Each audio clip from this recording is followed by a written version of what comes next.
deux petits ouvrages pour enfants qui sont illustrés et écrits par Luigi Thiers, qui est professeur des écoles bilingues.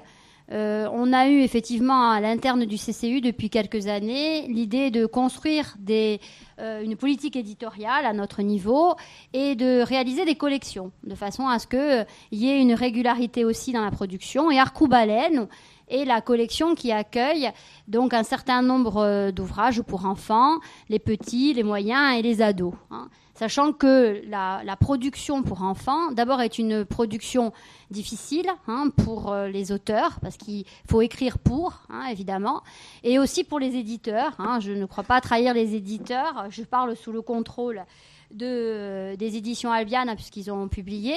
C'est en général des ouvrages, vous le voyez, qui sont cartonnés, qui sont colorés, papier important, etc., qui ont un coût, bien entendu, mais en dehors de ça, qui demandent un savoir-faire tout à fait particulier.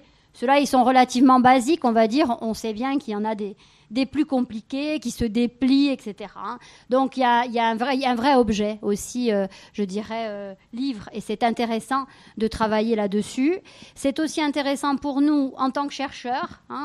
C'est peut-être aussi le lien et une partie de la question dont tu parlais tout à l'heure. C'est qu'on sait qu'il y a en dépôt, le mot dépôt ne me plaît pas, je préfère le terme de gisement. Il y a un gisement chez les professeurs des écoles en général qui, depuis X années, s'occupent effectivement de corses intégrées, comme on disait à l'époque, Pascal, voilà, qui ensuite passé site bilingue, etc., et qui ont élaboré plein d'outils, plein de supports, et qui effectivement ont tout ce matériau dormant, on va dire, qui sert bien entendu au quotidien, mais qui n'est pas mis à disposition de tous. Alors on a essayé modestement avec le centre culturel d'aller de temps en temps faire quelques incursions dans ces bibliothèques, on va dire, personnelles, improvisées, pour en tirer quelques ouvrages. Certains d'ailleurs on a réalisé des CD-ROM pour que ce soit aussi des bibliothèques sonores, et pour ceux réalisés par le Théâdrine, pour que les contes et les histoires soient dites, je dirais, aussi de façon esthétique, bien entendu. Donc là, ces deux ouvrages sont le fruit de cette collection Arcoubalen pour enfants. Et Luigi, je crois, plusieurs fois déjà publié, et effectivement un matériau comme d'autres. On avait publié aussi Ernest Papi à l'origine. Il y a beaucoup d'enseignants qui effectivement ont ce matériau, et on espère pouvoir l'exploiter peut-être de façon plus importante dans le cadre de la médiathèque pour l'UMR, ou dans le cadre d'autres projets qui pourraient se développer, en essayant effectivement de tirer parti le plus possible de ce fonds. Non seulement parce que ça a un intérêt, comme je le disais, en recherche, mais aussi parce que je crois que chaque fois on a fait ça. Enfin, on l'a fait de façon spontanée avec Diagomo depuis le début. C'est-à-dire que quand on publie, on publie. Voilà. On publie en littérature, en recherche, peu importe. Les savoirs ne sont pas étanches. Les savoirs ne s'inspectent pas les uns les autres. Il y en a un qui n'est pas plus important ou moins important, plus scientifique ou moins scientifique.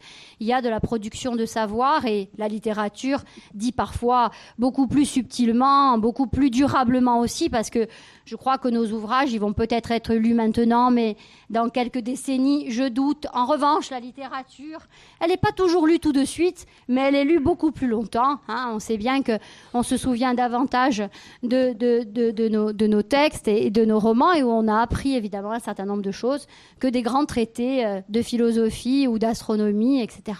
Donc l'idée aussi, depuis le début, systématiquement pour l'UMR, c'est d'associer le CCU, d'abord parce que naturellement ce sont les chercheurs qui sont aussi enseignants, qui sont aussi créateurs, qui écrivent. Donc puisque dans la vie il n'y avait pas de scission, on va dire, et pas d'étanchéité, et pas de raison d'en mettre sur le plan éditorial, et aussi parce qu'il y a un écho, et effectivement il y aurait aussi pour les étudiants un travail à faire entre les publications arides. Quand on fait une publication en recherche, c'est toujours un peu aride. On a toujours le sentiment qu'il y a quelque chose qu'on n'a pas dit, voilà, et qui parfois se retrouve d'ailleurs dans la littérature.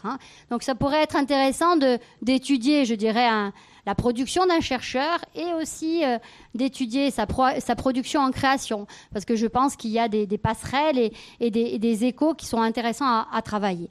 Donc voilà pourquoi systématiquement CCU et UMR sont associés. Et pour terminer, évidemment, je dirais le noyau dur UMR CCU, c'est Dialingua Gursa. Voilà, hein. Je veux dire, je crois que c'est aussi ça qui demande à un moment donné d'abord d'ouvrir le champ, hein, évidemment, de la recherche et de la création, et qui fait le lien dans nos préoccupations et dans notre sentiment que c'est là qu'il faut s'investir le plus possible. Voilà, même si, bien entendu, ensuite, ça s'ouvre à d'autres horizons.